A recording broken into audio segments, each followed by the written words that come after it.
It's fantastic to have the All Black skipper, Richie McCaw, do a masterclass. And Richie, I know after 15 years playing this game, your game is so much more, but I want to just concentrate on the breakdowns. But before we do get in the situations, some scenarios, and G's going to help us do some demonstrations as well. That part of the game, the breakdown, so much debate before, after, all the time. How much has it changed in your opinion? I think it's changed a lot in terms of, I just look at some of the video when I first started. You got away with it coming from, well, the rules were you didn't have to come through a gate, for example. You could, if there's no ruck, you come from anywhere. So that's changed. And there's a lot more leniency on, you know, whether you're on your feet or not. It was 50-50, whereas now it's a lot more strict. And it needed to be because it's become a real contest. Okay, let's get into the nitty-gritty of that position, the breakdown too. Of course, both attack and defence, but I want to talk through a couple of situations on the field. One from the weekend, actually, when your team has got the ball.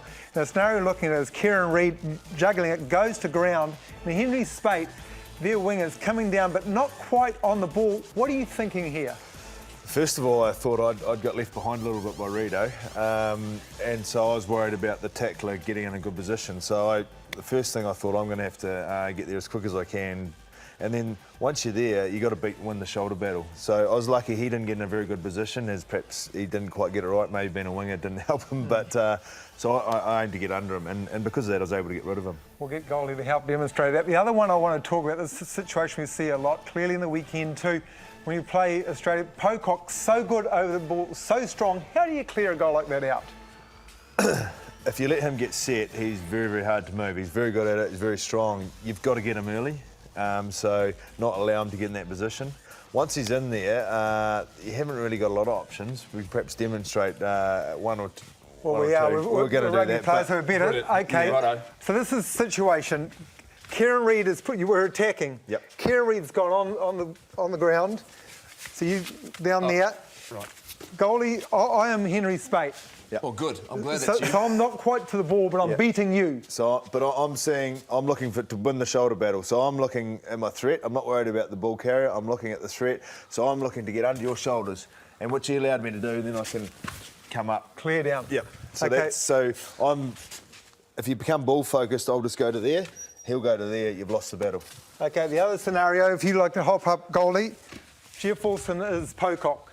Really strong over the ball. Now, this is a situation we see a lot in rugby, and it gets quite messy for our spectators looking at. How do you clear a player like Pocock, who's strong over the ball like Jeff is at the moment? Once he gets down there, it's really hard to win the shoulder battle. I've got to get right down to get underneath him, and we often say shoulders on backs is what you don't want, and I end up like that.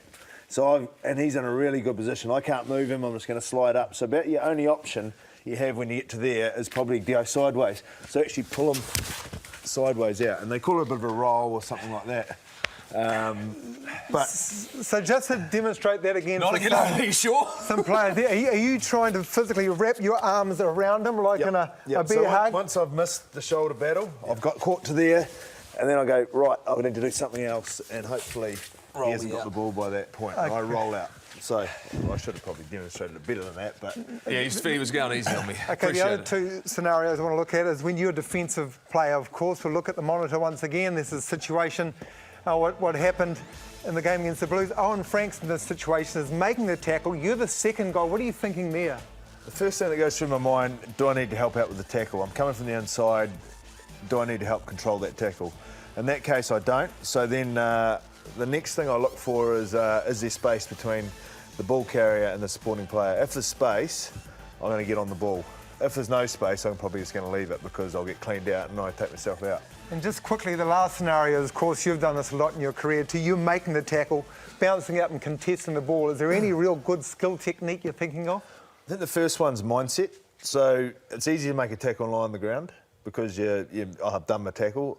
I try and have the mindset of the tackle's not finished, I'm back on my feet. And then I'm either can have a crack at the ball or I'm back in the defensive line. And when you get back to your feet, if there's no one around and you're there, you can have a crack at the ball. If straight away you get cleaned out, well, you've actually committed some of their players as a threat. So I think that's a big one, is mindset. And dominating the contact first, so doing the tackle right.